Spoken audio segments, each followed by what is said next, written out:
네, 안녕하세요. 같이 기도드리겠습니다. 거룩하고 자비로우신 아버지 하나님, 저희를 영원한 그 지옥의 형벌에서 구원해 주시고 천국의 소망을 주신 은혜 참으로 감사드립니다. 우리 죄로 인하여 멸망받을 수밖에 없었고 우리의 죄로 인해서 영원한 지옥에 갈 수밖에 없었던 저희들, 주님의 그 큰 사랑으로 구원해 주심을 감사드립니다. 그 십자가의 보혈로 우리의 모든 죄를 씻어주시고 값없이 하나님의 자녀 삼아주셔서 이 땅에 사는 동안에도 교회 안에 불러주셔서 주님의 뜻 가운데 살게 해주심을 진정으로 감사드립니다. 주님의 크고 놀라운 사랑을 깨닫고 또 교회 안에서 함께하는 모든 성도들, 주님 오시는 그날까지 몸된 교회 안에서 주님을 찬양하며 우리에게 맡겨진 복음 전파의 사명을 감당하며 살게 해주시옵소서. 우리의 마음이 세상 헛된 것에 빠지지 않도록 주님의 말씀으로 붙잡아 주시고 주님 앞에 섰을 때 우리 모두가 칭찬받는 자들이 되게 해주시옵소서. 이 마지막 시대를 살아가는 저희들 더욱 주님의 말씀으로 거룩하게 구별해 주시옵소서. 악해져가는 세상 가운데서 선하신 뜻을 이루고 이 어둠 속에 있는 자들에게 빛과 소금이 되어 주님의 사랑을 증거케 해 주시옵소서. 오늘 또 주일 아침 저희들 말씀 앞에 나왔습니다. 마땅히 깨닫고 알아야 될 것들을 이 시간을 통해서 나타내 주시고 모든 말씀을 마음에 새겨 순종하며 주님의 뜻을 이루게 해주시옵소서. 함께하지 못하는 귀한 성도들 어느 곳에 있든지 지켜주시고 또 동일한 은혜로 채워주시옵소서. 우리를 사랑하시는 예수 그리스도의 이름으로 기도드립니다. 아멘. 시편 102편을 찾겠습니다. 구약 성경 시편 102편입니다.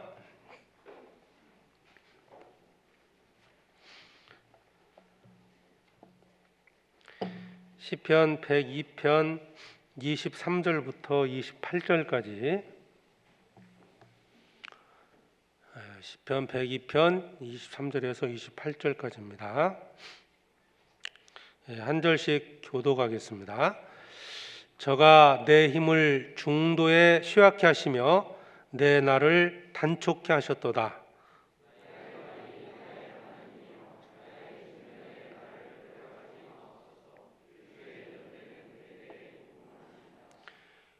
주께서 애적에 땅의 기초를 주셨사오며 하늘도 주의 손으로 지으신 바니이다.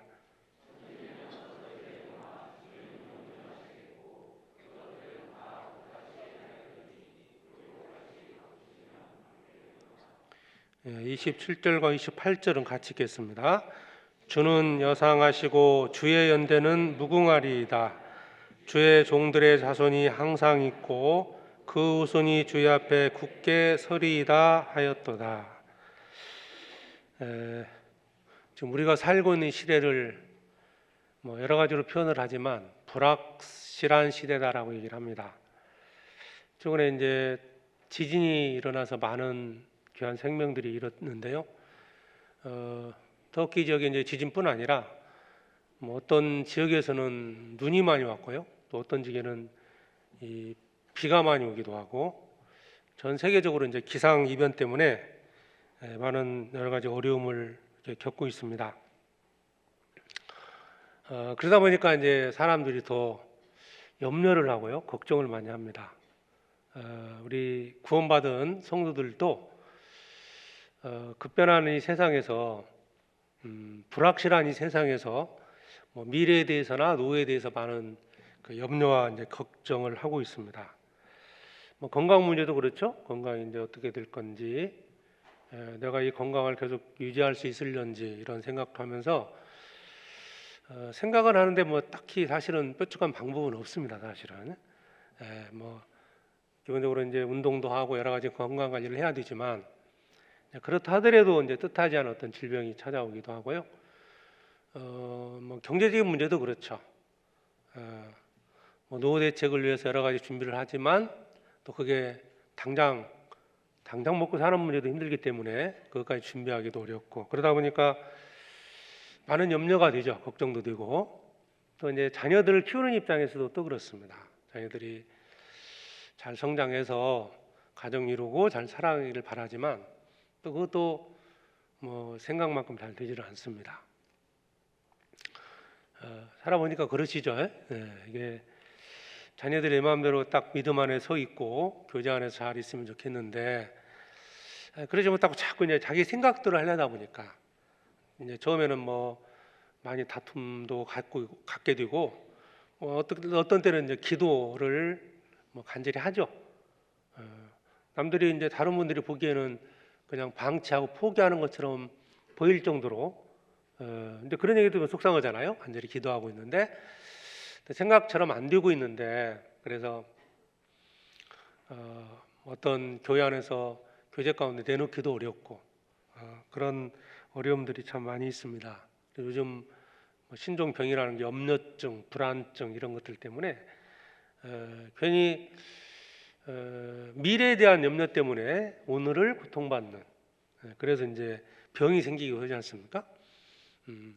그냥 오늘 주어진 것은 좋은데 1년 후, 2년 후, 훗날 발생할 수 있는 여러 가지 일들 때문에 걱정이 앞서다 보니까 오늘 주신 그 하나님 은혜를 다 누리지 못하고 걱정과 근심 속에 살아가는 경우도 있습니다.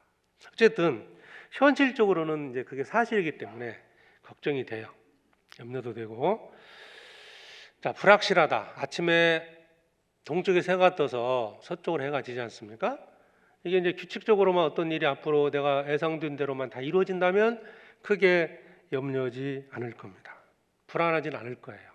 그러니까 해가 동쪽에 떠서 서쪽에 지는 것처럼 뭔가 규칙적으로만 이렇게 정확히 이루어진다면 그렇게 크게 염려하지 않는다는 거죠. 내가 이렇게 건강관리하고 뭐 이렇게 살아가면 앞으로 어떻게 될 거다 했는데 변수들이 많기 때문에 염려를 한다는 겁니다. 하늘에 태양이 떠 있고 달이 떠 있는 것처럼 밤과 낮을 해양이 또 달이 주관하는 것처럼 이게 정확히 이루어지기만 한다면 문제는 안 되는데요. 자, 그런데 그 해와 달도 언젠가는 없어지는 날이 옵니다. 그러면 영원토록 변치 않는 게 뭘까? 아시는 것처럼 하나님이십니다. 하나님은 영원토록 변함이 없습니다. 여기 읽었던 27절에 보면 주는 여상하시고 주의 연대는 무궁하리이다. 여상하다 라는 말이 항상 같다는 뜻입니다. 오늘 보면 주는 그분이다 라고 표현되어 있어요. 주는 그분이다. 그러니까 하나님의 특징을 알고 하나님의 어떤 성품을 알고 하나님은 변함이 없는 분이다라는 것을 이렇게 이제 표현하고 있는 내용인데요. 하나님 항상 같다는 뜻이고 세상은 끊임없이 변화가 되지만 하나님은 영원토록 변하지 않습니다. 하나님 만드신 이 모든 만물도 사라지는 날이 오지만 하나님은 영원토록 계십니다. 그래서 여기 시편 기자도 그 하나님에 대해서 이렇게 이제 설명을 한 거예요. 하나님은 변함이 없다는 겁니다. 우리 주변에는 수없이 변화가 되지 않습니까? 뭐 자신도 많은 변화가 생겼고요. 어렸을 때가 있었고 좀 더 젊었을 때 점점 세월이 흘러가면서 외적인 모습도 많이 변화가 되잖아요. 마음도 많이 변화가 됩니다.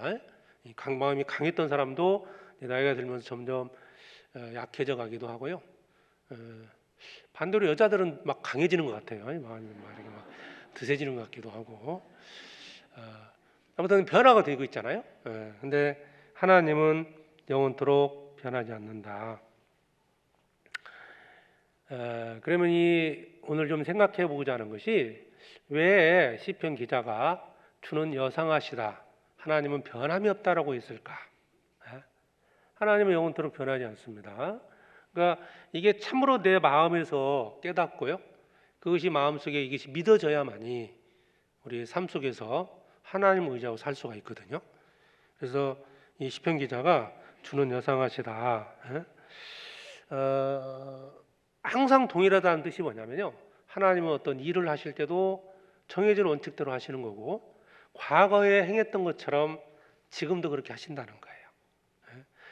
어떤 때 은혜를 주시느냐? 과거에 은혜 받은 사람을 통해서 우리도 저렇게 하면 은혜를 받는 거구나. 이렇게 알 수 있다는 겁니다. 사람은 기분에 따라 뭐 행동이 바뀌지 않습니까?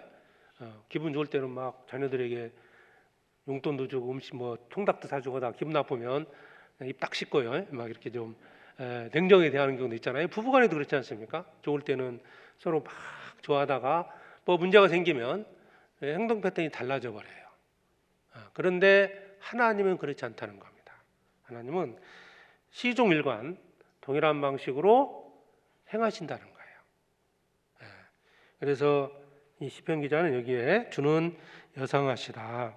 그러니까 하나님은 심판하실 때도 동일하게 심판하시는 것이고 축복을 하실 때도 동일하게 축복을 하시는 겁니다. 은혜를 베풀 때도 똑같아요.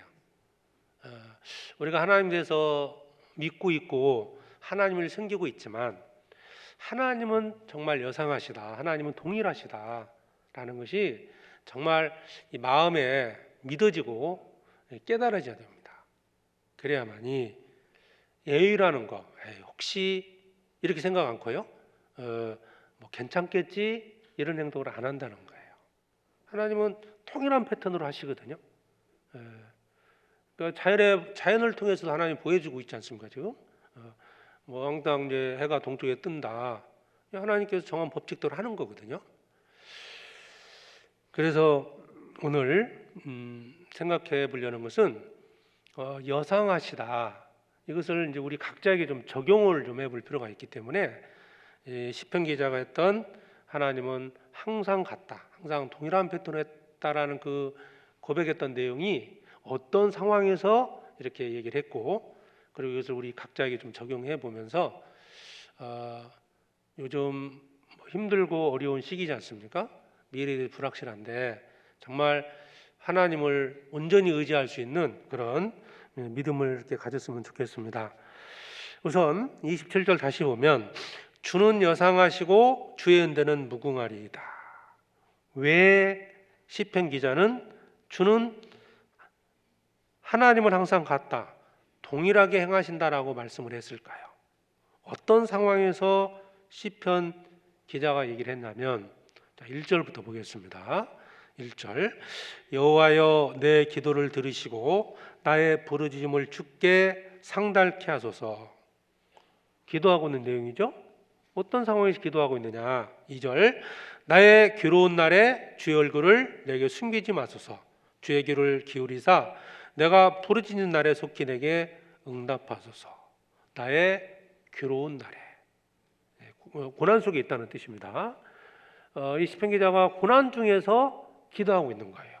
3절, 3절 대저 내 날이 연기같이 소멸하며 내 뼈가 냉과리같이 탔나이다. 내 날이 연기같이 사라져버리고 뭐 냉과리라는 것이 이제 강한 또 숯불이라고 이제 표현할 수 있는데요. 그 뜨거운 불수 뭐 용광로라고 표현할 수도 있고 내 뼈가 냉과리같이 탔다. 4절 내가 음식 먹기에도 잊었으므로 내 마음이 풀같이 휴전하였사오며 나의 탄식 소리를 인하여 나의 살이 뼈에 붙었나이다. 육체적인 어떤 고통을 얘기하는 겁니다. 그만큼 육체적으로 고통을 받고 있는 것을 설명하고 있다면 6절부터는 이제 어떤 마음의 어떤 괴로움이죠. 나는 광야에 당아새 같고 황폐한 곳에 부엉이 같이 되었사오며 내가 밤을 새우니 지붕 위에 외로운 참새 같으니이다.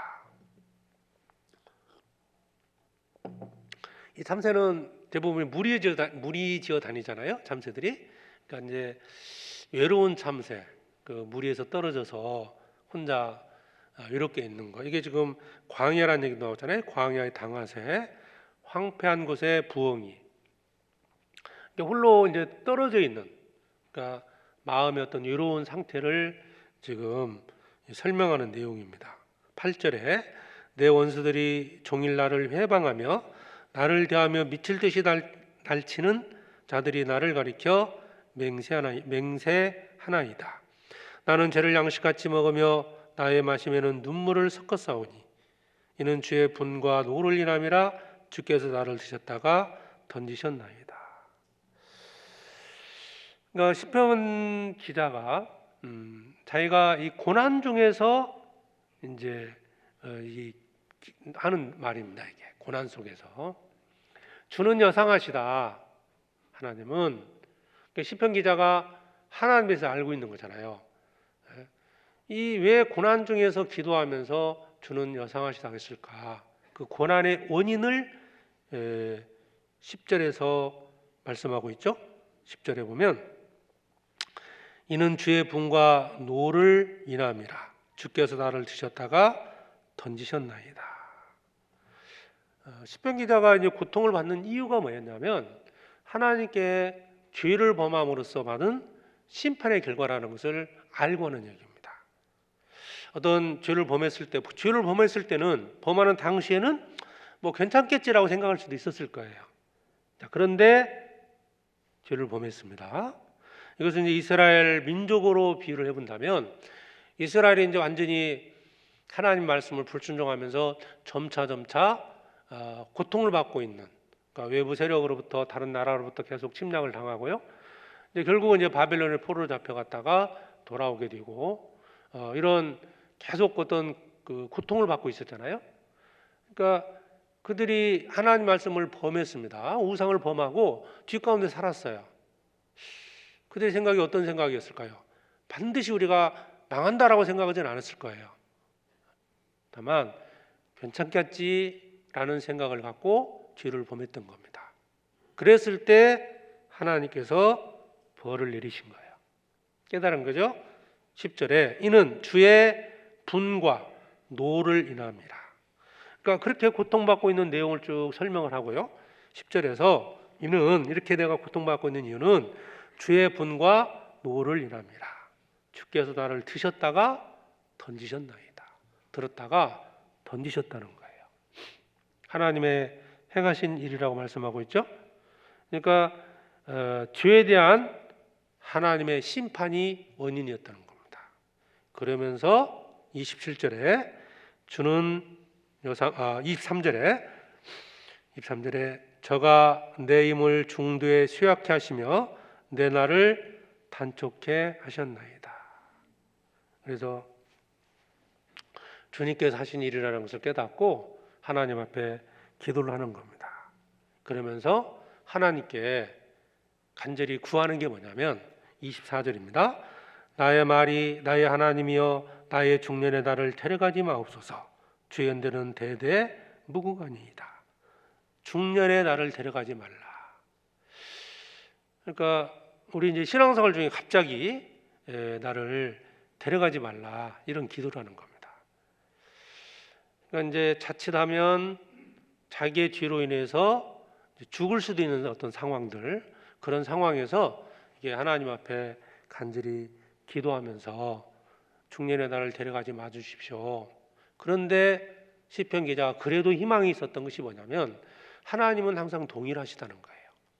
심판하시면 죄로 인해 심판도 하시지만 회개하면 반드시 구원하신다는 겁니다.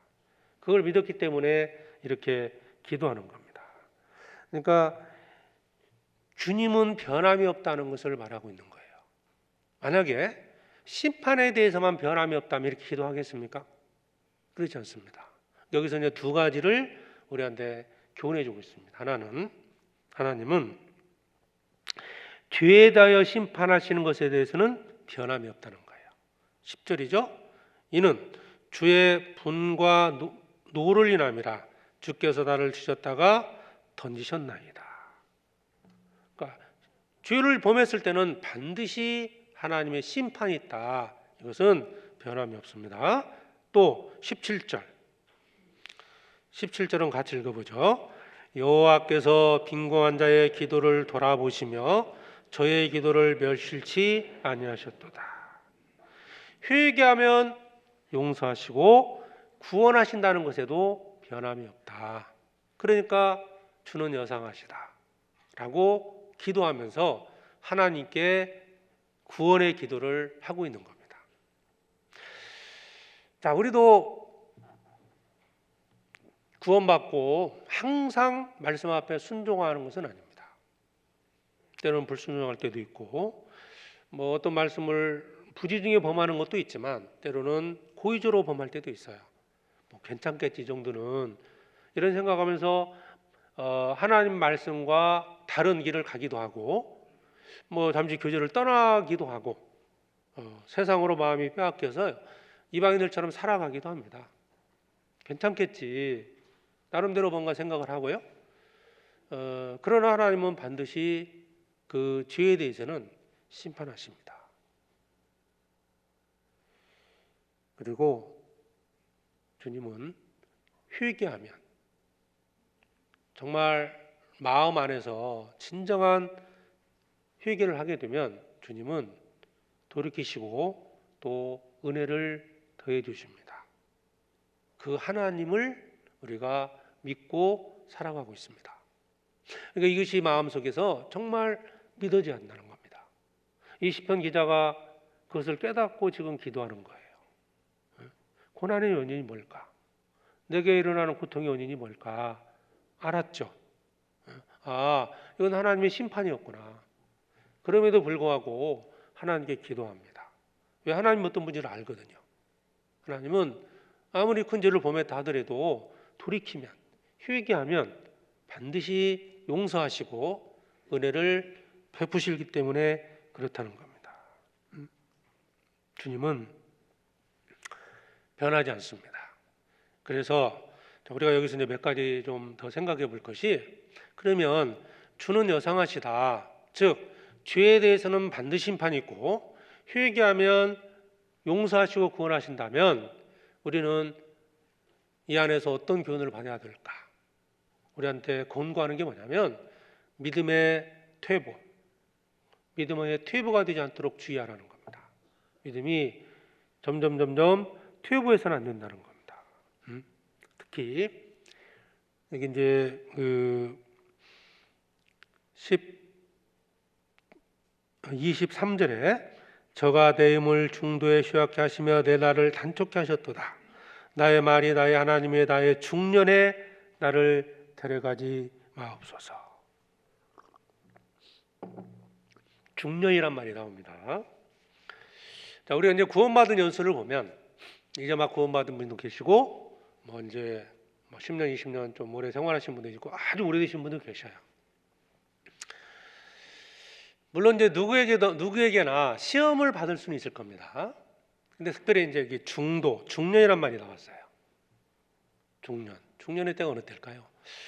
아마 이제 좀 신앙적으로 어린 때는 이미 지났고, 그렇다고 해서 완전히 정말 믿음이 성숙된 상황도 아니고 한 중간 정도로 할까요? 이때 정말 조심하라는 겁니다. 자칫 내 경험을 가지고요, 짧은 경험일 수도 있지만 나름 이제 긴 경험을 갖고 있다 생각할 수도 있잖아요. 그 경험을 가지고 하나님 말씀보다는 경험을 의지해서 쉽게 판단하고 결정할 수 있거든요. 중년에 그때 죄를 짓지 않도록 조심하고 믿음이 퇴보하고 있지 않는지 돌아보자는 겁니다. 중년의 때 어느 정도 신앙생활을 했다면 더더욱 더 원칙에 충실해야 됩니다. 쉽게 어떤 말씀을 이제 많이 알기 때문에 그냥 쉽게 이제 자기 형편에 맞춰서 쉽게 무시할 수도 있고, 가장 쉬운 단어로 표현할 수 있는 게 괜찮겠지라는 거예요. 이 정도는 괜찮겠지. 한 번 정도는 괜찮겠지. 이런 것들이 결국 쌓여서 결국은 심판을 받게 된다는 겁니다. 죄를 짓게 되거든요. 아니란 생각. 뭐 나 정도면 뭐 내 정도 신앙생활 했는데 내가 뭐 한 번 빠졌다고 한 번 뭐 이거 했다고 내 믿음이 무너지겠냐, 이런 아니란 생각이 결국 큰 죄를 짓게 만드는 겁니다. 교제 한 번 빠진 것이 뭐 괜찮겠지, 이런 것들 있잖아요. 이미 다 알고 있기 때문에 지금 이 시간 뭐 주일날 교회 나가면 어떤 일이 있고 구역 모임 가면 어떤 교제를 할 것이고 뭐 패턴도 다 알아요. 한 번 정도 안 가도 괜찮겠지, 뭐 이런 생각 가질 수도 있거든요. 조심하라는 겁니다. 믿음이 튀어 보이지 않도록 정말 조심해야 됩니다. 세상에서도 중년의 때 위기가 있다고 그러잖아요. 그 시기를 잘 넘겨야 됩니다. 그러니까 교회 안에 보면 정말 끝까지 초질관 믿음을 쭉 지키면서 오랜 세월 동안 교회 안에서 거하면서 믿음 가운데 사는 분도 있어요. 근데 한 번씩 이제 보면 중간치겠나요? 어떤 들어갔다 나왔다 하신 분이 좀 계시기도 하고, 한 10년, 20년 신앙생활하다가 갑자기 믿음이 무너지는 분도 있어요. 갑자기 되는 건 없어요, 사실은. 조금씩 뭔가 잘못된 것들을 행했다는 거죠. 그래서 무너지는 겁니다. 하나님은 항상 같습니다. 큰 죄든 작은 죄든 어쨌든 하나님이 죄라고 말씀하신 것들은 반드시 심판하십니다. 내 양심을 속여서도 안 됩니다. 어떤 일을 행하는 데 있어서 동기라는 게 있어요. 동기.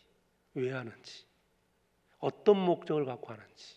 내가 선을 베푼다 할지라도 그 동기가 뭐냐, 내가 누구를 도와준다 할지라도 그 동기가 뭐냐, 주님은 아시잖아요. 상대방은 모릅니다. 주변 사람도 몰라요. 그러나 하나님은 아셔요. 주님은 우리의 마음의 동기까지도 보신다고 그랬죠. 내가 하나님 앞에 나와서 예배를 드리고 하나님께 제물을 드리고 교회 안에서 봉사하는 그 동기가 뭐냐, 주님은 아신다는 겁니다. 그래서 이것에 정직히 해줘야 되고 올바른 마음으로 주님을 섬겨야 됩니다.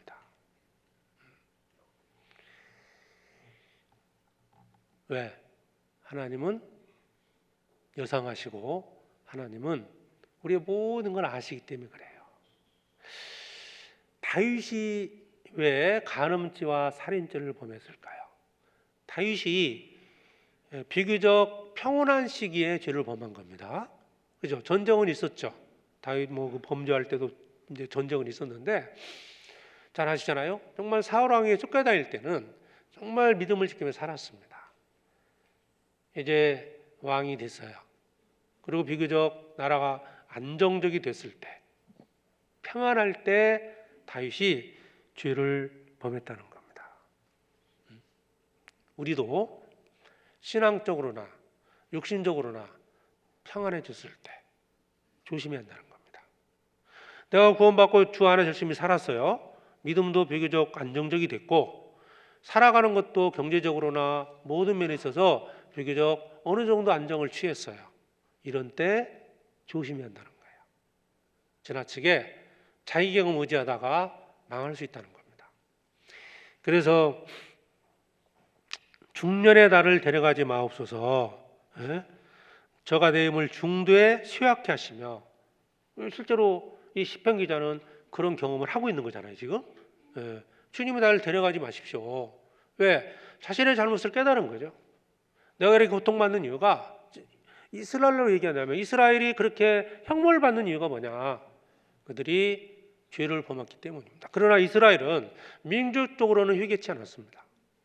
결국 바벨론의 포로로 잡혀가고 계속 고통을 받다가 로마의 지배받는 시기, 그리고 결국 예수님이 오셨지만 예수님마저도 십자가에 죽이는 그 죄를 범했고요. 그 결과 약 2000년 동안 전 세계에 흩어진 겁니다. 성경에서 말씀하고 있고 역사가 증명합니다. 하나님은 죄를 반드시 심판하십니다. 그러니까 주님은 변함이 없기 때문에 어떤 일을 행하실 때는 항상 동일하게 동일한 방식으로. 그러니까 패턴을 정확히 알면 돼요, 우리가. 근데 이미 성경에 기록되어 있거든요. 하나님은 어떤 자에게 은혜를 주시는가, 하나님은 어떤 자에게 더 큰 축복을 주시는지 성경을 연구해 봐야 됩니다. 성경대로 살면 성경에 있는 축복을 받습니다. 성경대로 구원받아야 성경에 있는 천국 갑니다. 여러분, 성경대로 사셔야 돼요. 말씀대로. 이렇게 살아도 괜찮은 거 아니에요? 이렇게 이제 아주 웃으면서 질문하는 분도 계시거든요. 웃고 계신데 제가 뭐라고 할 수도 없고, 이렇게 살아도 괜찮지 않냐? 저한테 물을 게 아니고요. 말씀 앞에서 하나님께 기도해 보십시오. 하나님 뭐라 하실까요? 주님은 죄를 범했을 때 심판하십니다. 회개하면 용서하십니다. 그래서 이 말씀에서 우리가 몇 가지를 더 생각해 본다면, 하나님의 본질은 변하지 않는다는 겁니다. 하나님은 사랑과 공의를 가지고 계십니다. 사랑, 공의. 아시겠죠? 그리고 하나님은 선하시고 의롭고 거룩하신 분이다. 성경은 변하지 않습니다. 예수님도 변하지 않습니다. 그렇죠? 성경 변하지 않았죠? 예수님은 변하지 않았습니다. 그래서 하나님은 동일한 방법으로 지금도 구원해 주십니다. 어떤 특정 이단 단체에서는 구원의 방식이 시대에 따라 다르다고 가르치는데 그렇지 않습니다. 하나님은 과거부터 지금까지 동일한 패턴으로 구원하시는 거예요. 오직 믿음으로 구원받게 하십니다. 그래서 하나님은 사랑과 공의가 있습니다. 이 성품은 변하지 않습니다. 시편 한번 찾아보시죠. 89편.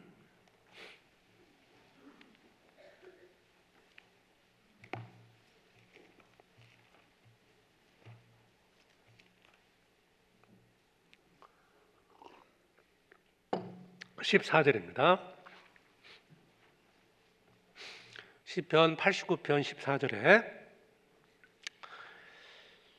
의와 공의가 주의 보좌에 기초라 인자함과 진실함이 주를 앞서 행하나이다. 의와 공의, 주의 보좌에 기초라. 이게 이제 하나님의 어떤 그 통치의 기반이라는 뜻이잖아요. 하나님은 의와 공의를 가지고 또 인자와 진실함입니다. 그러니까 하나님께서는 사랑은 뭐예요? 회개하면 용서하시는 것이죠. 공의는 뭡니까? 죄를 심판하십니다. 한 가지 더 있죠. 의로운 자에게는 반드시 상급으로 갚아주십니다. 이게 공의라는 거예요. 그러니까 사랑은 회개하면 용서하셔요. 공의가 뭡니까? 죄에 대해만 생각해서는 안 됩니다. 죄를 지면 반드시 심판하셔요. 그러면 의를 행하면요, 상급으로 보상해 주신다니까요. 반드시 갚아주십니다. 내가 지금 당장 손해 보더라도 의롭게 선을 베풀게 되면 하나님은 반드시 갚아주십니다. 자기 양심을 버리고 지옥 가운데 들어가면, 자, 당장에 내가 어떤 것을 얻었을지는 모르지만 반드시 거기에 대해서 하나님은 심판하십니다. 우리는 그리스도인들은 세상에서 법적으로 어떠냐, 이건 두 번째 문제입니다. 내가 하나님 앞에 이것이 합당한 길이냐를 알고 가야 됩니다. 그래서 하나님의 통치 기반은 의와 공의라는 겁니다. 하나님이 우리를 사랑하시는 사랑을 우리가 알고 믿었노니 하나님은 사랑이시라. 하나님은 사랑이십니다. 사랑 안에 거하는 자는 하나님 안에 거하고 하나님도 그 안에 거하시느니라. 하나님은 사랑이십니다. 사랑이 없다면 우리는 구원받을 수 없죠. 죄에 대한 심판과 의에 대한 상급이 있습니다. 얼마나 감사합니까? 세상은 몰라주고 혹 교회에서 몰라줄 수도 있고 다른 형제 자매들이 몰라줄 수 있어요. 모를 수 있습니다. 그러나 하나님은 보셔요. 그리고 반드시 갚아주십니다. 은밀한 중에 죄를 범해도 하나님은 반드시 심판하십니다.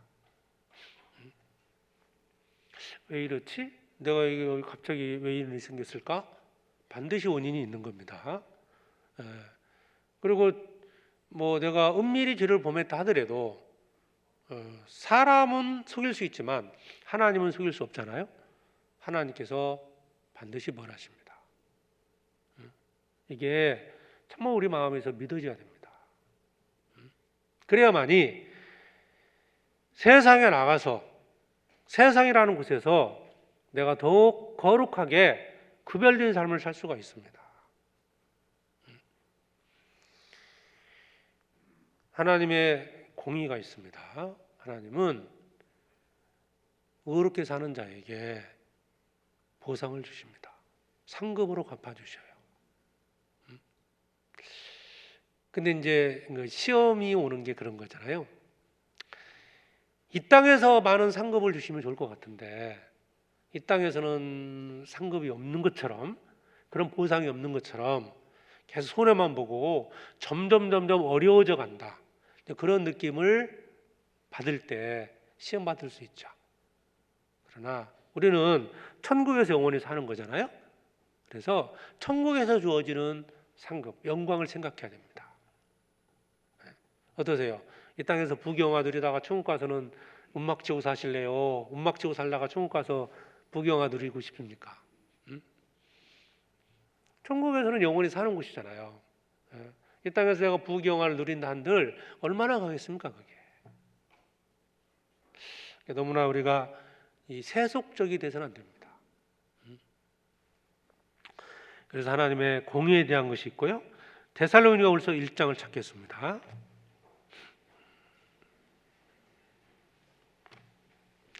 데살로니가후서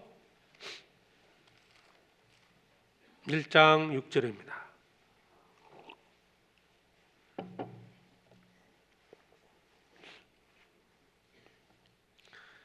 데살로니가서 1장 6절에 너희로 환난 받게 하는 자들에게는 환난으로 갚으시고 환난 받는 너희에게는 우리와 함께 안식으로 갚으시는 것이 하나님의 공이시니 주 예수께서 저의 능력의 천사들과 함께 하늘로부터 불꽃 중에 나타나실 때, 여기 말씀에도 보면은 하나님은 공의에 대한 얘기 나오잖아요.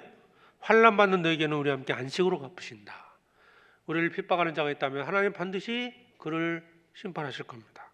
그리고 우리가 의를 위해서 고난받고 핍박받는다면 하나님은 반드시 우리에게 보상을 주신다는 거예요. 약속입니다. 자, 그리고 12절입니다. 12절 같이 읽죠. 우리 하나님과 주 예수 그리스도의 은혜대로 우리 주 예수의 이름이 너희 가운데서 영광을 얻으시고 너희도 그 안에서 영광을 얻게 하려 함이라. 그 안에서 영광을 얻게 하려 함이라. 주님은 우리에게 훗날 영광으로 갚아주십니다. 하나님의 말씀은 변함이 없습니다. 성경은 변하지 않습니다. 하나님의 성품도 변하지 않습니다. 그래서 주는 항상 같습니다. 여상하시다. 똑같다는 거예요. 우리가 그 하나님의 사랑과 공의를 믿고 묵묵히 말씀대로 살아가야 됩니다. 근데 그게 무너져 버리면 원칙이 무너진 거죠. 그러면 내 그냥 원칙도 없이요, 내 육신의 욕구대로 살아갈 수밖에 없는 거예요. 세상 사람들은 모르겠어요. 교통, 경찰이나 어떤 법 앞에서 법만 교묘하게 피하면 된다고 생각할 수 있지만 우리는 그런 게 아니지 않습니까? 정말 하나님 의지하고요, 공의와 사랑과 공의를 가지고 계신 하나님을 우리가 믿고 있기 때문에 하나님 의지하고 지금 당장 손해 보더라도 묵묵히 주님의 길을 가야 됩니다. 주님께서 정하신 그 길을 걸어가야 돼요. 그리고 하나님은 우리를 구원하시는 방법도 동일하다는 겁니다. 어느 시대든 하나님은 동일하게 우리를 구원해 주신다. 히브리서 10장을 찾겠습니다.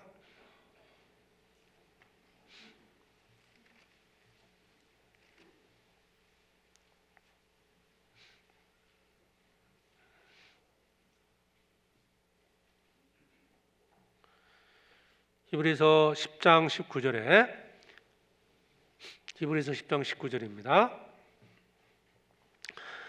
그러므로 형제들아 우리가 예수의 피를 힘입어 성소에 들어갈 담력을 얻었나니. 자, 예수의 피가 우리를 구원하게 하는 겁니다. 어떤 것으로도 대처가 불가능한 거죠. 예수님 피에 반하는 모든 것은 이단입니다. 이렇게 정리하면 돼요. 구원받는 길은 유일하게 예수님의 피를 통해서 구원받는 겁니다. 믿음으로. 근데 이제 마지막 시대가 될수록 구원받는 방법이 다양한 방법들이 나옵니다. 여러 가지 형태로 사람들을 미혹하고 있잖아요. 그래서 만약에 구원받는 방법이요 맨날 달라진다면 어떻게 될까요? 우리도 늘 새로운 걸 알아야 돼요. 구원받는 방식이 달라진다면, 지난주에 구원받는 방식하고 이번 주 구원받는 방식이 다르면 어떻게 돼요? 지난주에 나오고 이번 주에 안 나온 사람 못 받겠죠. 얼마나 이게 힘든 거겠습니까? 이게 시대에 따라 바뀌는 게 아닌가, 이렇게 간단히 생각하면 알 수가 있거든요. 그러니까 하나님의 구원의 방법은 동일하다는 거예요. 영원토록 동일한 겁니다. 하나님 모든 시대 사람을 믿음으로 구원하시는 겁니다. 한 번 더 보시죠. 로마서 3장에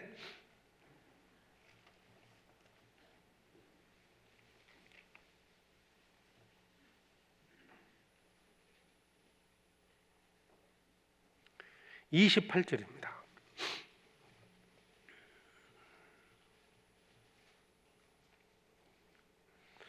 로마서 3장 28절에 그러므로 사람이 의롭다 하심을 얻는 것은 율법의 행위에 있지 않고 믿음으로 되는 줄 우리가 인정하노라. 하나님 홀로 유대인의 하나님뿐이시뇨 또 이방인의 하나님은 아니시뇨 진실로 이방인의 하나님도 되시느니라. 할례자도 믿음으로 말미암아 또는 무할례자도 믿음으로 말미암아 의롭다 하실 하나님은 한 분이시니라. 할례자든 무할례자든 이방인이든 유대인이든 어떤 사람이든 동일하게 믿음으로 구원받는 거예요. 유대인들이 착각했던 게 있었죠. 자기들은 선민이기 때문에 굳이 구원받을 필요가 없다고 생각했던 겁니다. 그러나 유대인이든 아니면 이방인이든 간에 동일하게 아담의 후손이고 죄인이기 때문에 오직 예수님의 피를 통해서 그 믿음으로 말미암아 구원받게 하시는 겁니다. 이것은 하나님이 창세전에 계획한 것이기 때문에 영원토록 동일한 겁니다. 7년 환란 기간 동안에 환란 기간 때 유대인들이 구원받는 방식도 똑같은 겁니다. 우리가 죽였던 그 예수가 그리스도였구나. 그리고 그 피를 힘입어서 구원받게 되는 겁니다. 어느 시대는 똑같습니다. 그래서 주는 여상하다라는 말 속에는 하나님의 통치하는, 그러니까 성품도 동일하고 구원받는 방법도 동일합니다. 그리고 또 이루어가 되는 것은 예수님도 어제나 앞으로나 영원토록 동일하시다는 거예요. 히브리서 13장입니다.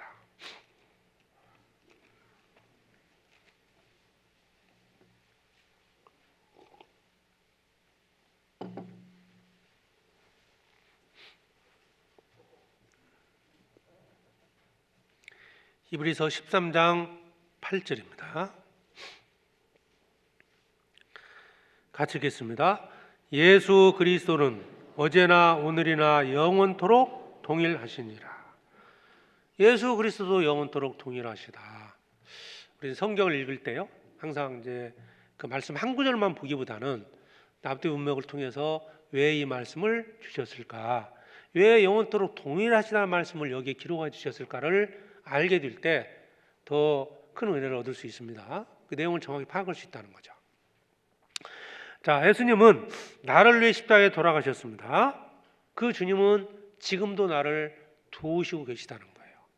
하나님은 과거의 믿음의 선진들을 이루하신 예수님은 오늘도 내일도 모든 믿는 자에게 동일하게 힘과 위로를 주신다는 겁니다. 자, 주님이 나타나셨어요. 사도 바울에게 고난 속에 있을 때 내가 너와 함께 할 것이다 라고 약속을 하셨습니다. 그 예수님은 지금도 고난받는 성도들에게 동일하게 행하신다는 겁니다. 우리 홀로 버려두지 않는다는 거죠. 5절 보시죠. 5절. 돈을 사랑치 말고 있는 바를 족한 줄로 알라. 그가 친히 말씀하시기를 내가 과연 너희를 버리지 아니하고 과연 너희를 떠나지 아니하리라 하셨느니라. 그러므로 우리가 담대히 가로되 주는 나를 돕는 자시니 내가 무서워 아니하겠노라. 사람이 내가 어찌하리요 하노라. 5절 6절이 도와주신다는 약속이지 않습니까? 돈을 사랑치 마라. 즉 주님 버리고 돈 따라가지 말라는 거예요. 당장 지금 돈이 없어도 주님이 나를 도와주신다. 주님은 나를 위해서 십자가에 죽으셨습니다. 그죠? 나를 구원하기 십자가에 죽으셨지 않습니까? 그러면 목숨을 버리시기까지 나를 사랑하셨는데 나를 버리겠냐 이거예요. 우리 삶 속에서 가장 이제 염려가 되는 것들이 이런 건강 문제나 경제적인 문제지 않습니까? 이것 때문에 많이 흔들려요. 이래 살다가는 내가 노년에 어떻게 될까? 이런 염려도 있고요. 가장 좋은 방법은 노년 안 오고 빨리 주님 데려가시는 게 좋겠죠. 근데 어쨌든 이제 미래가 있기 때문에 뭐 염려할 수는 있겠죠. 그러나 주님의 약속을 우리가 붙들고 살아야 됩니다. 돈을 사랑치 말라. 있는 바를 족한 줄로 알라. 그 이유가 뭐예요? 돈을 사랑치 말고 있는 바를 족한 줄 알라. 여기까지만 하면 뭐 있는 거 가지고 족하라고 이렇게 끝나면 뭐 방법이 없잖아요. 대책이 주님 말씀하셨죠. 그 다음 말씀에 내가 과연 너희를 버리지 아니하고 과연 너희를 떠나지 아니하리라. 떠나지 않고 버리지 않기 때문에 그거 돈 사랑치 말고 있는 바를 족한 줄 알라 말씀하신 겁니다. 예수님은 자 이렇게 말씀하신 예수님은 영원토록 동일하신 분이다. 지금도 과거에도 주님은 우리를 지켜주고 계십니다. 돈을 쫓았던 사람들이 대부분 믿음을 떠나게 됩니다. 세상에서도 구원받지 못하는 이유가 돈 때문에 구원받지 못하는 경우가 많습니다. 뭐 교회 구원받거나 교회 나오면 뭐 돈을 뺏어가는 것처럼 생각해요. 뭐 이제 그러니까 이 돈 문제와 직결돼 있어요. 마음을 열지 못하는 것도. 그러나 돈이 중요한 게 아닙니다. 주님은 약속하셨습니다. 주는 나를 돕는 자시다. 그러면서 7절 보시죠. 7절에 하나님의 말씀을 너희에게 이르고 너희를 인도하던 자들을 생각하며 저희의 종말을 주의하여 보고 저희의 믿음을 본받으라. 믿음의 선진들이 어떻게 주님의 도움을 받았는지를 생각해 보라는 거예요. 우리는 성경에 나오고 있는 많은 믿음의 선진들에 대해서 알고 있습니다. 그들이 어떻게 주님의 도우심을 받고 살았는지, 어떤 모습으로 살다가 어떻게 주님 품에 안겼는지를 생각해 보라는 겁니다. 사도 바울, 베드로, 뭐 가까이는 이제 그 사도들이 있지 않습니까? 그리고 지금 우리가 사도행전 계속 배우고 있는데 초대교회 시대 때 그들 혼자 힘으로 전도한 게 아니잖아요. 어떻게 주님의 도우심 속에서 그들이 복음을 전했는지 생각해 보라는 겁니다. 예수님은 동일하시기 때문에요. 과학이 행한 대로 동일하게 행하시는 거예요. 로마서 8장 35절에 보면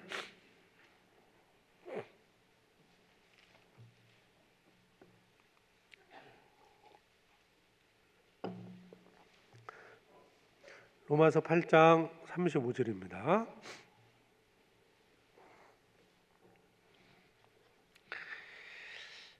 누가 우리를 그리스도의 사랑에서 끊으리요 환난이나 곤고나 핍박이나 기근이나 적신이나 위험이나 칼이랴.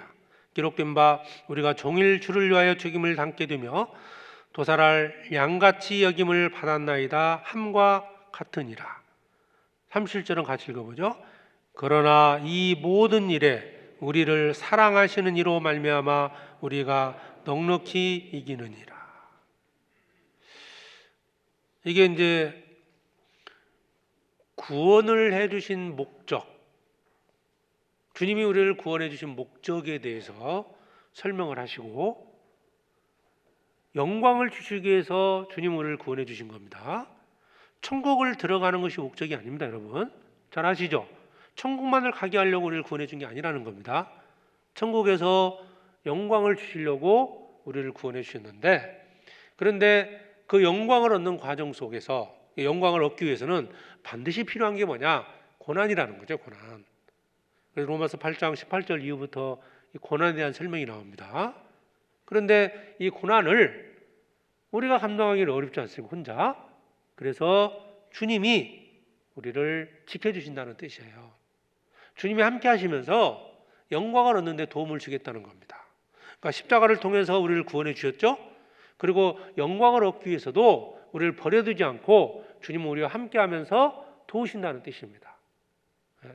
그 말씀이죠. 35절 내용이 누가 우리를 그리스도 사랑에 끊겠느냐. 끊을 자가 없다는 겁니다. 우리를 사랑하시는 이로 말미암아 우리가 넉넉히 이기느니라. 그래서 고난이 올 때도 그것은 하나님의 사랑이라는 것을 알아야 돼요. 고난은 버린 게 아닙니다. 주님은 영광을 주시기 위해서 우리에게 고난을 허락하신 겁니다. 자, 고난은 모든 성도들이 갖게 된 어떤 처한 환경이나 믿음의 분량에 따라 다 다르잖아요.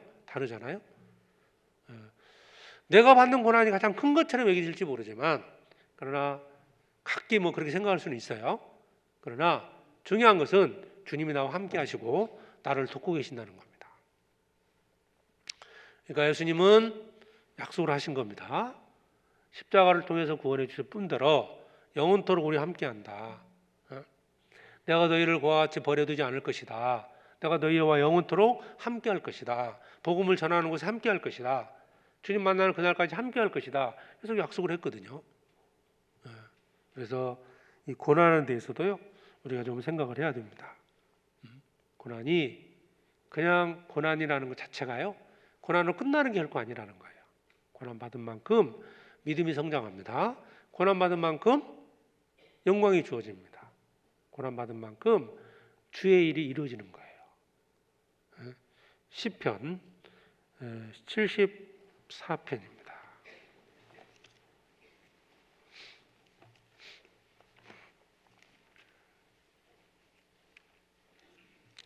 시편 74편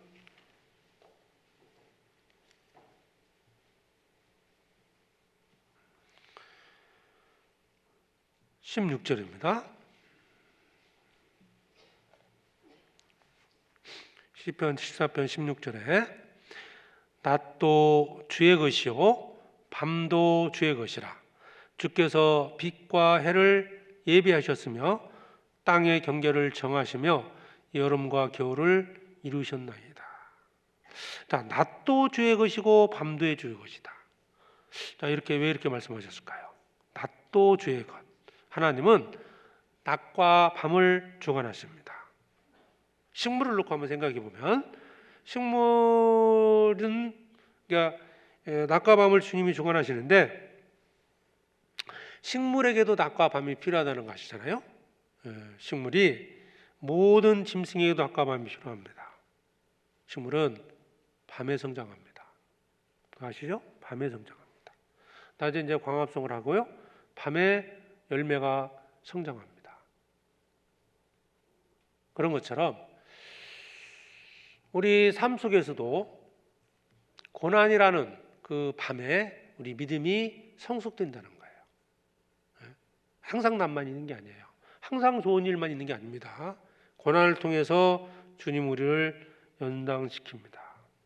인생도 낮과 밤이 필요합니다. 우리도 인생의 밤에 영적으로 각성되고 성장한다는 거예요. 자기도 모르게 부쩍 큽니다. 그래서 인생의 이 캄캄한 밤에도요, 하나님을 찬송하는 것에 있어서는 안 됩니다. 불평과 원망 속에 있는 것보다 하나님을 찬양해야 돼요. 그때가 내가 믿음이 성장하는 시간입니다. 하나님의 변치 않는 약속의 말씀이 있어요. 그 약속의 말씀을 붙잡고, 자, 고난이 올 때 어떤 생각해야 됩니까? 고난받는 그 상태만을 생각할 게 아니고요, 이 고난을 통해 주시는 어떤 유익들, 하나님 우리에게 약속한 것들을 말씀을 기억하면서요, 하나님께 기도하고 하나님을 찬양해야 됩니다. 세상에 있는 모든 것이 바뀝니다. 그러나 하나님의 말씀은 영원토록 변하지 않습니다. 하나님은 변하지 않아요. 왜 하나님이 나를 멀리 하실까? 아닙니다. 하나님은 결코 우리를 멀리 한 적이 없습니다. 내가 멀리 한 거예요. 내가 멀어진 거죠. 왜 하나님은 내게 은혜를 안 주실까? 아닙니다. 하나님은 지금도 우리에게 은혜 주시길 원하셔요. 근데 은혜 받을 준비가 안 돼 있는 거예요. 자칫 주님이 주신 걸로 인해서 더 하나님을 멀리 할 수도 있기 때문에 하나님이 주시려고 기다리고 있는 겁니다. 준비가 되어야 됩니다. 과거의 사람들을 하나님께서는 수많은 사람들을 다뤄오셨지 않습니까? 아담 때부터 시작해서 이상 모든 사람들 하나님께서 순종했을 때와 불순종했을 때 하나님께서 심판과 은혜를 주셨습니다. 그 동일한 방식으로 지금도 주님은 그렇게 하신다는 거예요. 아담이 선악과를 먹었습니다. 먹지 말라.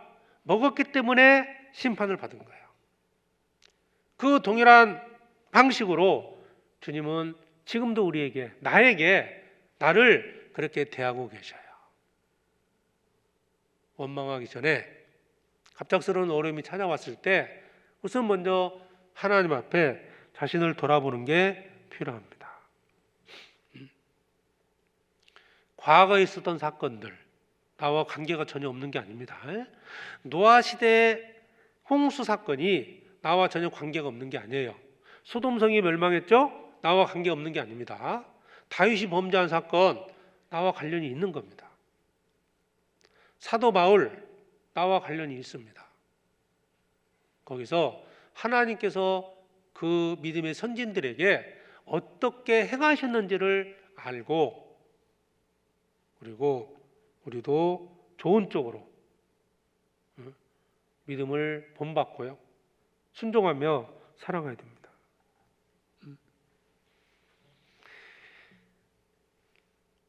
낮이 밤이 깊을수록 이제 새벽이 가까워지고 있습니다. 인생에 밤이 있으면 반드시 낮도 있습니다. 혹시 이제 우리 형제자매님들 삶 속에서 지금 정말 그 인생의 어떤 밤을 지내는 고통 속에 사는 분도 계십니다. 그러나 그건 누가 어떻게 해줄 수 있는 게 아니에요. 결국 주님 의지하고 주님께서 약속하신 대로 반드시 낮이 찾아온다는 걸 믿고 그 안에서 인생의 밤에 하나님을 찬양해야 됩니다. 인생의 낮에 하나님을 찬양하는 건 당연한 거겠죠. 누구나 할 수 있지 않습니까? 내가 좋은 일이 생기고 은혜 속에 살고 있는데 뭐 하나님을 찬양하지 않을 사람이 누가 있겠습니까? 그러나 주님이 원하시는 것은 그 고난의 길을 갈 때 인생의 밤에 주님을 찬양하라는 거예요.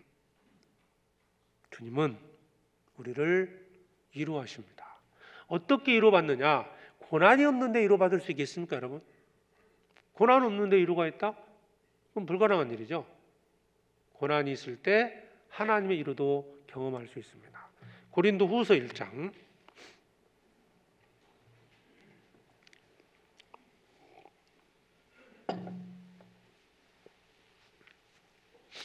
고린도후서 1장 3절입니다.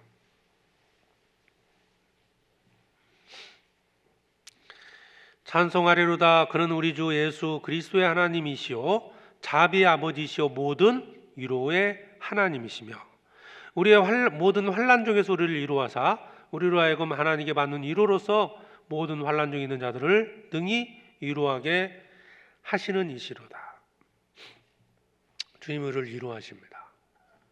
이제 사도 바울이 고난 중에서 위로받고 고린도 교회 성도들이 주신 서신이지 않습니까? 사도 바울이 이렇게 위로받았어요. 어떤 때요? 고난받을 때입니다. 고난을 많이 받을수록 위로도 많이 받지 않겠습니까? 여러분, 근데 한 가지 생각할 게 있습니다. 위로받고 싶으시죠? 위로. 하나님은 어떤 사람을 위로하실까요?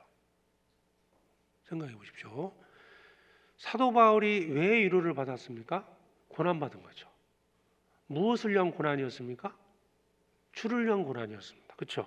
복음을 전하기 위한 고난 아닙니까?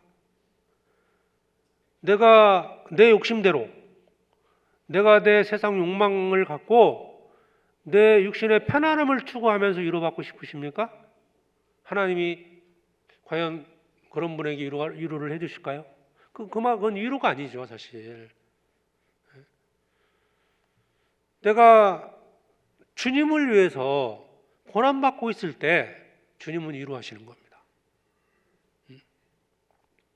그런데 내 마음대로 세상 가운데서 내 욕망 가운데 살고 있고, 사는 목적 자체가 나 자신을 위해 살고 있고, 교회보다는 자기 일이 앞서고, 복음 전하는 것보다는 내 일이 먼저고, 성도들을 섬기는 것보다는 내가 먼저고, 그런 가운데서 하나님께로부터 어떤 위로를 받고 싶으십니까? 그런 상황에서는 위로라는 말이 성립되지 못할 거예요. 내가 세상 욕망 속에서 막 살면서 너무 힘들어요. 주님 저 위로해 주세요. 하나님 뭐라 하시겠습니까? 그러니까 위로라는 단어도 정확히 이해를 하셔야 됩니다. 위로. 전제가 뭐예요? 구원받은 자가 주를 위해 살아갈 때 위로하시는 겁니다. 그때 그 위로가 감사함으로 느껴지는 거예요. 만약에 그런 목적이 없다면요, 뭔가 주님께서 은혜를 베풀어줘도 그 위로라는 것조차도 깨닫지 못할 겁니다. 환난 중에서 위로하는 겁니다. 환난이란 단어는 주를 위해서 받는 고난을 의미하는 겁니다. 만약 주를 위한 것이 아니라 그냥 자기 세상 욕망대로 살다가 어려움을 겪은 것이죠. 그렇죠?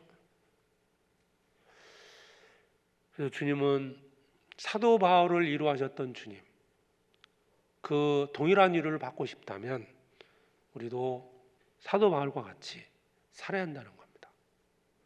복음을 위해 살다가 고난이 오면 위로하십니다. 그리고 주님은 비록 구원받은 자들은 어쨌든 지켜주십니다. 비록 내가 죄악 가운데 있다 하더라도 하나님이 심판을 하고 징계를 해서라도 결국 돌이키게 하고 주님이 지켜주십니다. 구약 성경 맨 마지막이 말라기서죠. 말라기 3장을 한번 보시면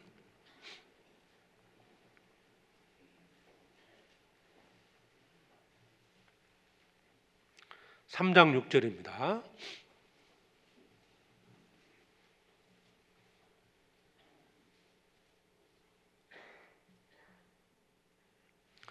말라기 3장 6절에 나 여호와는 변역지 아니하나니 그러므로 야곱의 자손들아 너희가 소멸되지 아니하느니라.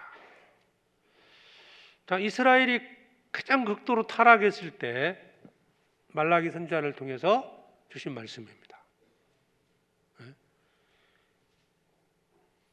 하나님은 변역지 않는다. 너희가 소멸되지 않을 것이다. 선민 이스라엘을 끝까지 지켜준다는 약속대로 이스라엘이 우리 시대에 나라가 세워지고 지금 살아가고 있습니다. 참 놀라운 말씀 아닙니까? 이스라엘이 회복한 거예요. 나라가 세워졌습니다. 이것을 통해서 우리가 알 수 있는 것은 구원받은 자들도 주님은 끝까지 지켜주십니다. 비록 내가 죄 가운데 있더라도 주님은 지켜주십니다. 그러나 우리는 죄를 짓다가 주님 만날 수는 없지 않습니까? 내가 잘못된 길로 가고 있다면 돌이키고 하나님의 은혜 가운데 살아가야 됩니다. 주님은 우리에게 요구하시는 게 있습니다. 우리를 구원해 주셨잖아요. 주님의 뜻 가운데 살아가기를 원하고 있고 더 많은 은혜를 주시기를 원하셔요. 근데 우리가 그대로 주님이 원하는 대로 행하지 않기 때문에 얻지 못하는 게 많습니다. 하나님께서 솔로몬에게 많은 축복을 주셨잖아요. 어떠세요? 솔로몬 같은 축복을 받고 싶으십니까? 형제님들이 좋아하시려나? 네? 근데 하나님께서 왜 솔로몬에게 그런 큰 은혜를 주셨을까? 한번 찾아보시죠. 열왕기상 9장입니다.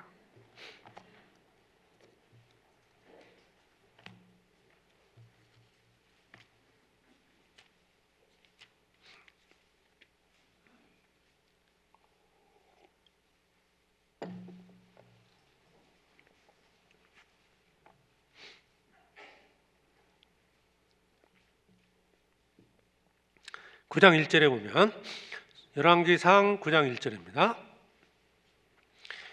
솔로몬이 여호와의 전과 왕궁 건축하기를 마치며 자기의 무릇 이루기를 원하던 일이 마친 때 여호와께서 전에 기브온에서 나타나신 같이 솔로몬에게 나타나사. 하나님께서 솔로몬에게 나타나셨습니다. 어떤 때 나타나셨죠?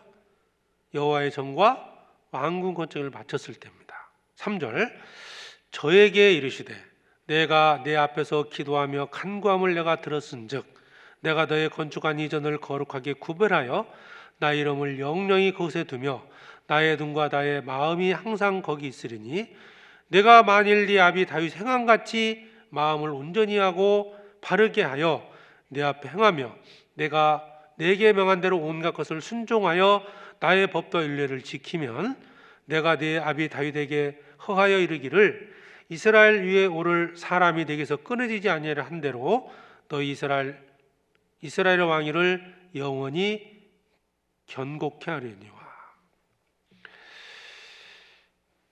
여기서 알 수 있는 게 뭐냐면요, 하나님은 우리의 행하신 대로 행해 주신다는 뜻입니다.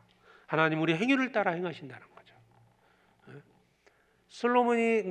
솔로몬에게 이제 말한 거예요. 말씀하시기를 다윗이 행한 것처럼 네가 행한다면 나도 너에게 행할 것이다. 이게 법칙입니다. 주님께서 우리에게 은혜를 주시기를 약속하셨어요. 아무에게나 주는 게 아니죠. 주님의 명한대로 행하는 자에게 주신다는 겁니다. 항상 주님을 섬기고 기쁘시게 하면 주님은 우리의 기도를 들으시는 거예요. 정말 내가 하나님을 기쁘시게 섬기고 있는가? 주님의 명령대로 순종하며 살아가고 있는가? 그렇지 않으면서 왜 하나님 내 기도를 듣지 않으십니까? 혹 이렇게 원망하고 있지는 않는지 돌아보시기 바랍니다. 정말 내가 하나님을 기쁘시게 하는가? 솔로몬에게 나타난 하나님. 자, 솔로몬은 왕궁을 지었습니다. 여호와의 전을 건축을 했습니다. 우리 신앙생활 중에도 왕궁을 건축하고 여호와의 전을 건축하는 일, 즉 주님을 기쁘시게 하는 일을 해야 한다는 겁니다. 그래야 할 때 이제 주님이 나타나셨고 그리고 약속을 하신 거잖아요. 다윗처럼 행한다면 너에게 그 영원히 왕위를 경고케 할 것이다. 약속을 주신 겁니다. 어쨌든 하나님은 일관되게 행하신다는 거예요. 행한 대로 행한다. 행한 대로. 과거에 행했죠? 과거에 행하신 일이 있다면 앞으로도 그렇게 행하실 거고, 과거에 이스라엘 백성들이 심판받은 사건들이 많이 나옵니다. 그들이 행한 대로 하나님도 행하시는 거예요. 먼저 북이스라엘이 멸망을 당하죠.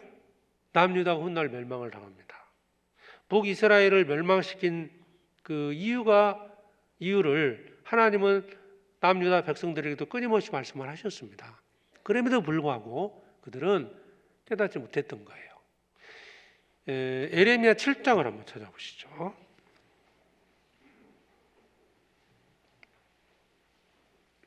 에레미야 7장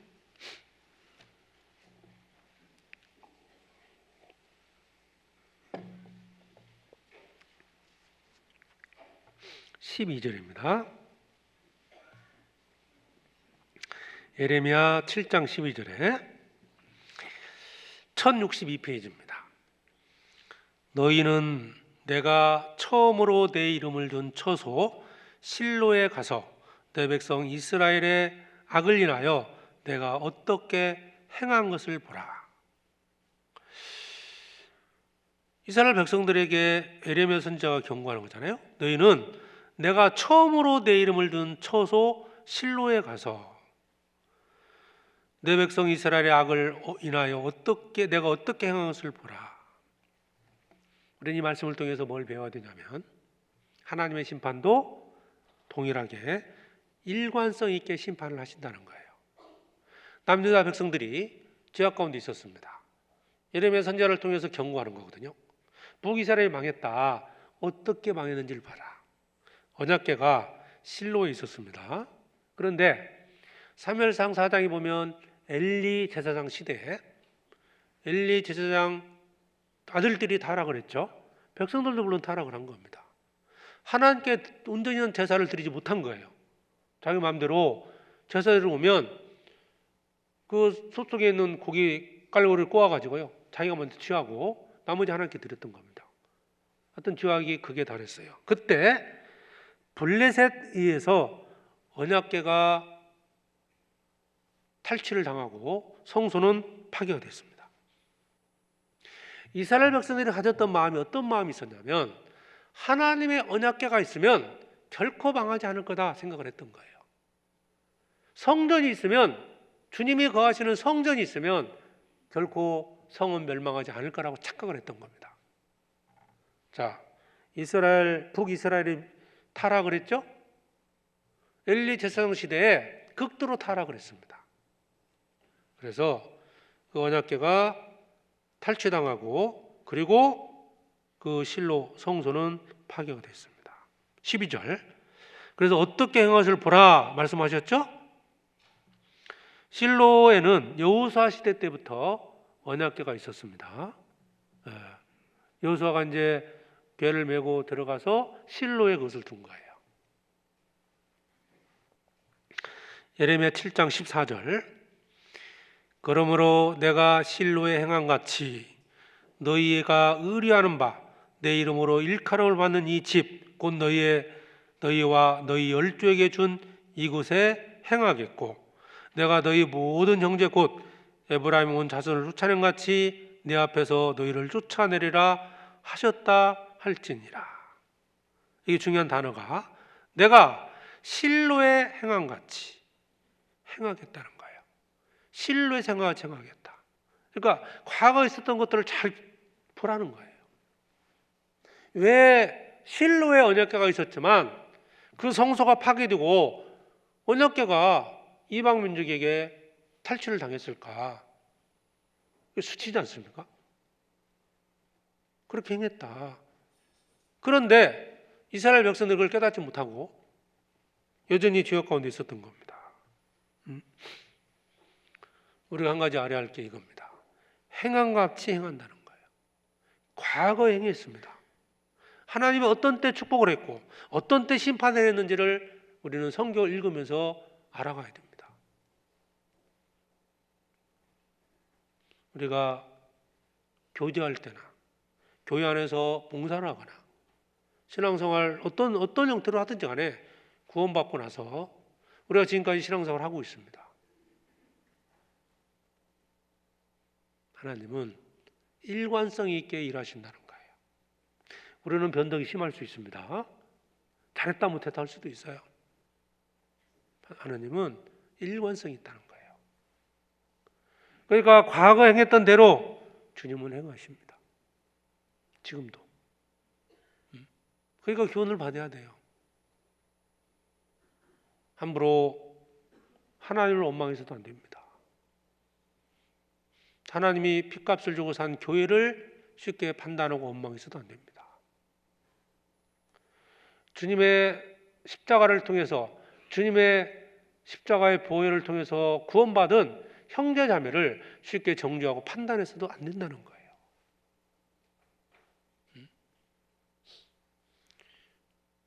하나님은 과거처럼 과거에 행한 어떤 일들이 있습니다. 성경에 다 들어있어요. 그대로 행하십니다. 북이스라엘에는 실로의 성소를 파괴한 것처럼 남유다의 예루살렘에 있는 성전이 파괴되고 멸망할 것이라는 경고입니다. 이게.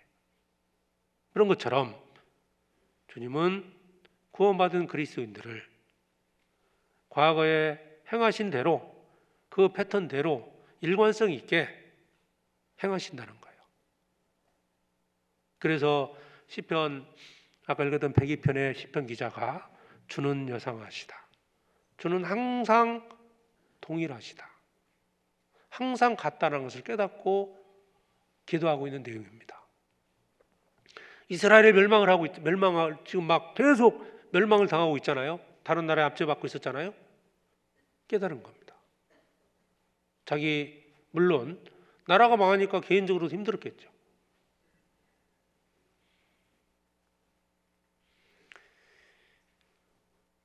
요한계시록에 보면은 주님께서 우리한테 경고한 것들이 또 있습니다. 사랑이 식었다는 거예요. 사랑. 요한계시록 2장 보시죠.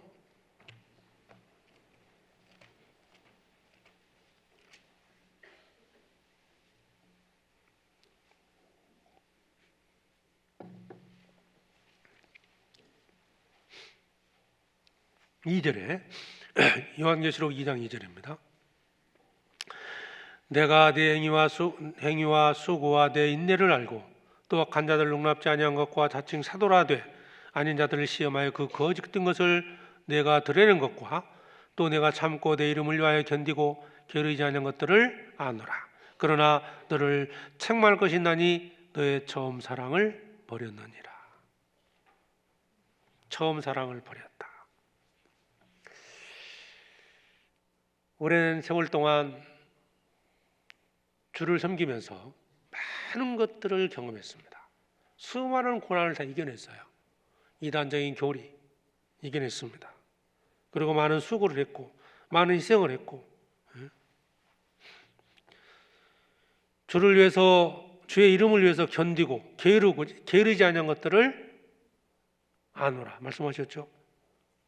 잘 믿음을 지켰습니다. 그런데 처음 사랑을 버렸느니라. 사랑이 식어진 거예요. 사랑. 처음에 형제자매를 사랑하는 마음으로 갖고 했던 봉사가 사랑이 없이 봉사만 이루어지고 있다. 이럴 수 있습니다. 이에 대한 경고입니다. 열심은 있지만 사랑은 없고 봉사는 잘하는데 주님에 대한 사랑이 식었습니다. 만약 그렇게 되면 가면 갈수록 불평과 원망이 쌓일 겁니다. 처음 사랑을 버리게 되면 어떻게 한다고요? 경고했잖아요. 회개하라. 5절. 그러므로 어디서 떨어진 것을 생각하고 회개하여 처음 행위를 가지라. 만일 그리하지 아니하고 회개치 아니하면 내가 네게 임하여 내 촛대를 그 자리에서 옮기리라. 촛대가 옮겨진다고 말씀하고 있습니다. 미국에서 그런 얘기 있잖아요. 내가 결혼한 남편을 찾는다고. 함께 살면서 결혼한 남편을 찾는데요. 무슨 의미일까요? 처음 결혼식 날 선서하지 않습니까? 영원토록 사랑하겠다. 근데 그 남편이 사라졌어요. 사랑하겠다는 남편은 사라지고 그냥 한 남편이 있는 거예요. 새로 결혼했다는 뜻이 아닙니다. 봉사가 의무가 되고 기쁨이 없고 판단자가 될 수 있습니다. 사랑이 식어지면 사랑을 가져야 돼요. 경고하고 있는 거죠.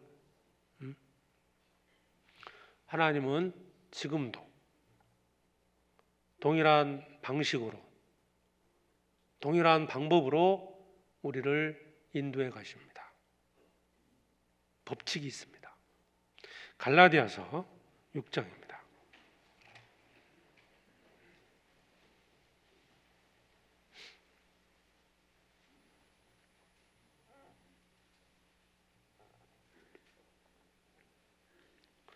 갈라디아서 6장 6절입니다. 가르침을 받는 자는 말씀을 가르치는 자와 모든 좋은 것을 함께하라. 스스로 속이지 말라. 하나님은 만물의 여김을 받지 아니하시나니 사람이 무엇으로 심든지 그대로 거두리라. 이것도 법칙입니다. 심은 대로 거둡니다. 심은 대로 거둔다. 자연의 법칙이지 않습니까? 팥을 심으면 팥이 나옵니다. 콩을 심으면 콩이 나와요. 콩을 심어놓고 얼마만큼 팥을 잘 가꾸냐에 따라서 열매를 더 얻을 수도 있고 그렇지 않을 수도 있습니다. 이게 법칙이에요. 신앙의 법칙이 있습니다. 심은 대로 거두는 거예요.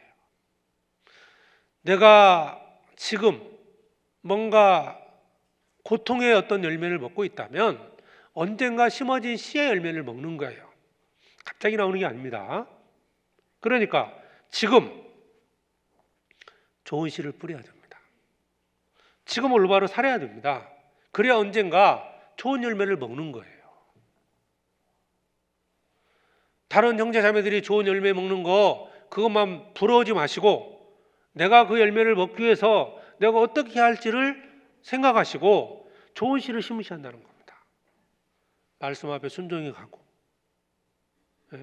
교회 안에서 쓰임 받고 복음을 위해 살아가고 그러면 반드시 하나님은 열매를 먹게 하십니다. 무엇으로 심든지 그대로 거두리라. 스스로 속이지 말라. 괜찮겠지. 나는 애위다. 이런 생각하지 말라는 겁니다. 하나님은 속지 않는 분이에요. 하나님은 만유의 힘을 받지 않는다 그랬죠? 속는 분이 아닙니다. 사람을 속일 수 있어요. 그러나 하나님은 속일 수 없습니다. 심은 대로 거둡니다. 이게 법칙입니다. 하나님은 일관되게 모든 일을 행하고 계십니다. 그래서 자, 시편 다시 한번 보시죠. 102편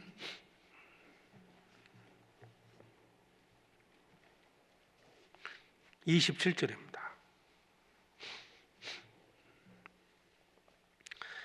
주는 여상하시고 주의 은대는 무궁하리이다. 주의 종들의 자손이 항상 있고 그 후손이 주의 앞에 굳게 서리이다 하였도다. 주의 종들의 자손이 항상 있다고 그랬고 주는 여상하시다. 이걸 연결해 본다면 주는 여상하시기 때문에 우리는 주님께 순종하며 살아간다면 주의 앞에 굳게 설 수 있습니다. 그래서 후손 얘기 나오죠. 우리는 이 신앙의 법칙을 자녀들에게 가르쳐야 됩니다. 이스라엘이 왜 망했느냐? 자녀들에게 여호와를 가르치는 것을 소홀히 했던 겁니다. 심판받은 것도 축복받은 것도 가르쳐야 됩니다. 그래야만이 교훈을 받는 거예요. 주는 여상하시다. 하나님은 영원토록 동일하시기 때문에 내가 혹 벌 받은 게 있었다면 자녀들이 그 동일한 벌을 받지 않도록 가르쳐야 되고 내가 은혜 받은 게 있었다면 그 자녀들이 나와 동일한 은혜를 얻을 수 있도록 어떻게 하면 은혜를 받을 수 있는지 축복을 받을 수 있는지를 자녀들에게 가르쳐야 됩니다. 얘기들을 잡으시고 또 호세아 다음에 요엘서입니다. 요엘서를 한번 보겠습니다.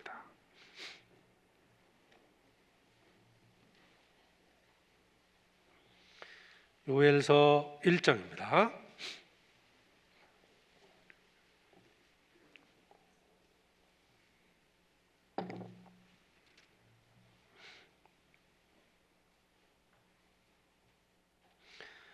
(1270페이지) 요엘서 1장 2절입니다.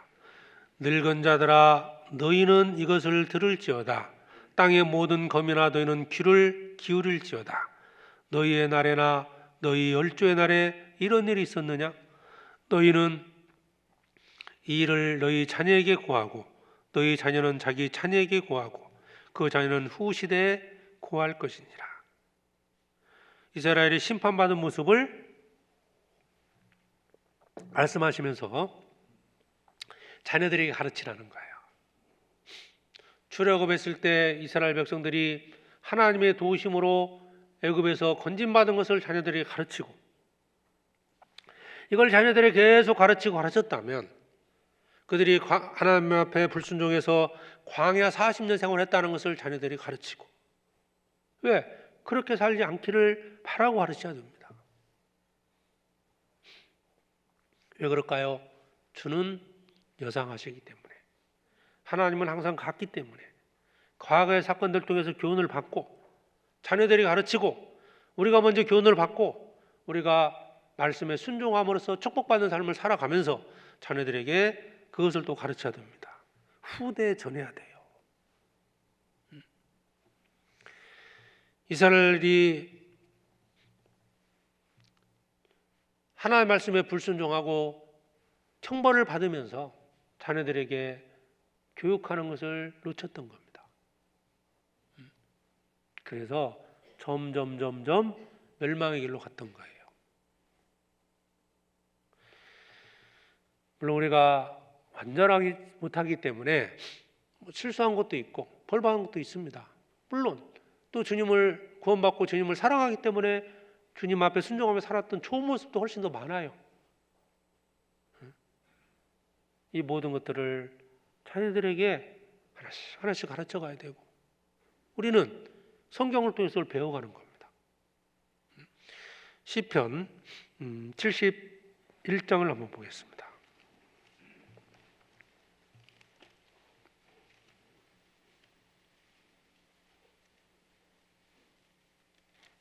시편 71장 15절에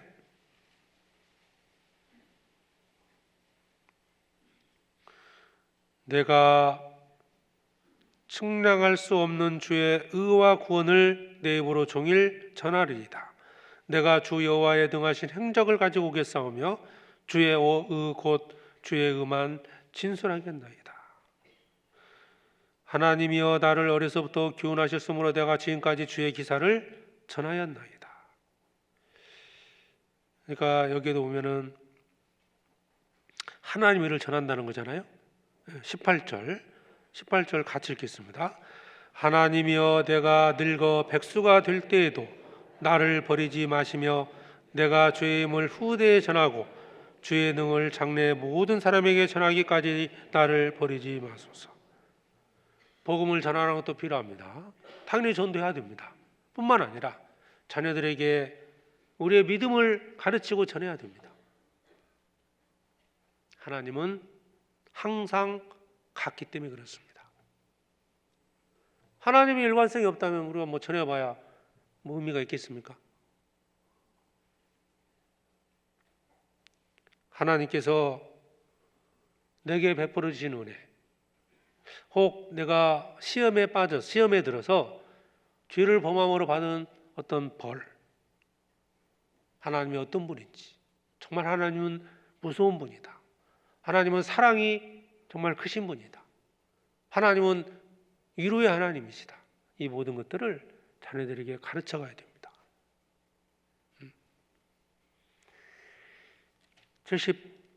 78편도 보겠습니다. 시편 78편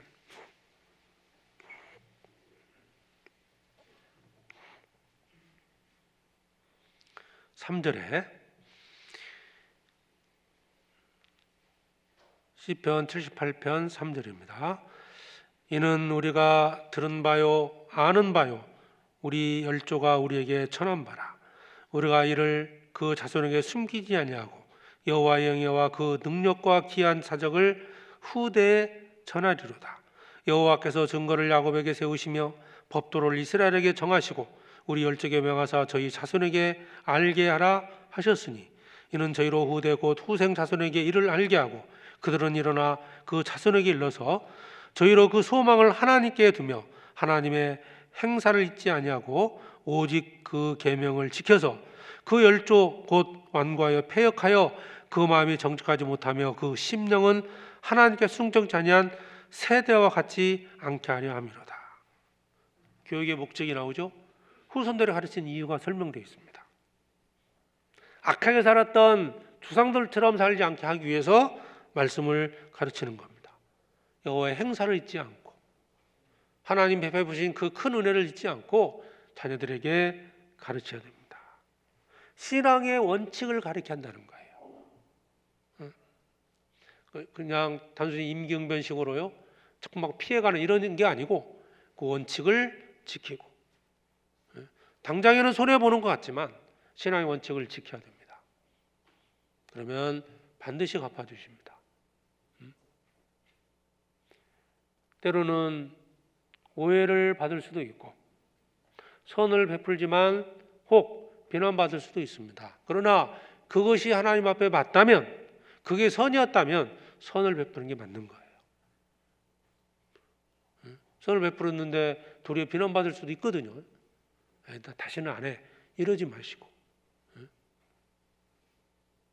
뭐 임원들이나 앞서 이제 일하시는 형제자매들도 그런 경험을 많이 할 수 있습니다.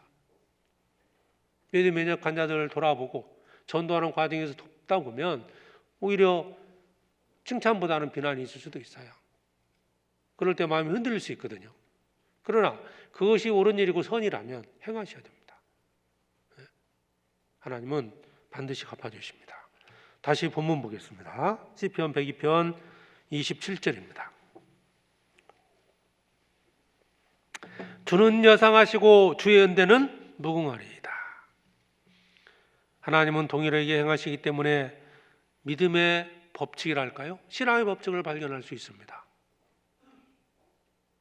그 법칙을 발견하게 되면 하나님은 이런 분이구나, 이걸 깨닫고 내가 이렇게 행했더니 하나님 반드시 이렇게 갚아주셨구나, 그러면 항상 순종하며 살 수 있는 겁니다.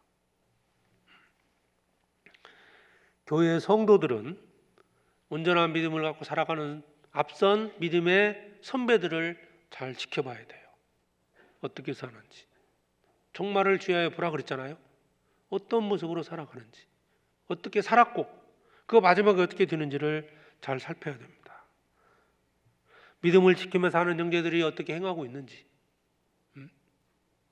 불순종하며 살았을 때 어떻게 되고 있는지 유심히 지켜봐야 돼요. 그 하나님이 나에게도 동일하게 행하십니다. 그래서 우리는 주님은 영원토록 동일하신 분이다 라는 것을 참으로 마음가운데 깨닫고요, 그 믿음을 지키면서 살아가야 됩니다. 기도하겠습니다. 하나님 아버지, 감사합니다. 저희를 구원해 주시고 영생의 소망을 주셔서 남은 생애 동안 복음을 전하는 일꾼 삼아주심을 참으로 감사합니다. 주님 앞에서는 그날까지 믿음을 지키며 살아가기를 소망합니다.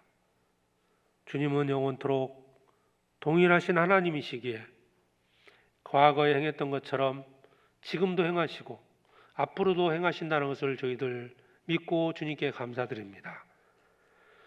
주님의 은혜 속에 말씀 앞에 순종함으로 주님의 은혜를 얻고 주님의 은혜 가운데 살아왔던 것처럼 남은 생에도 말씀에 순종하며 주님의 은혜 속에 살아갈 수 있도록 도와주시옵소서. 우리의 삶이 하나님의 영광을 나타내고 교회에 순종하며 교회를 세우고 복음을 전하는 삶이 될 수 있도록 도와주시옵소서. 이스라엘 백성들이 하나님을 순종했을 때 복을 받은 것처럼, 또 하나님 앞에 불순종함으로 형벌을 받은 것처럼 우리에게도 동일하게 행하신다는 것을 알고 항상 말씀 앞에 순종하며 살아갈 수 있도록 도와주시옵소서. 남은 시간 함께 해주시기 바라오며 우리를 사랑하시는 예수 그리스도의 이름으로 기도드립니다. 아멘.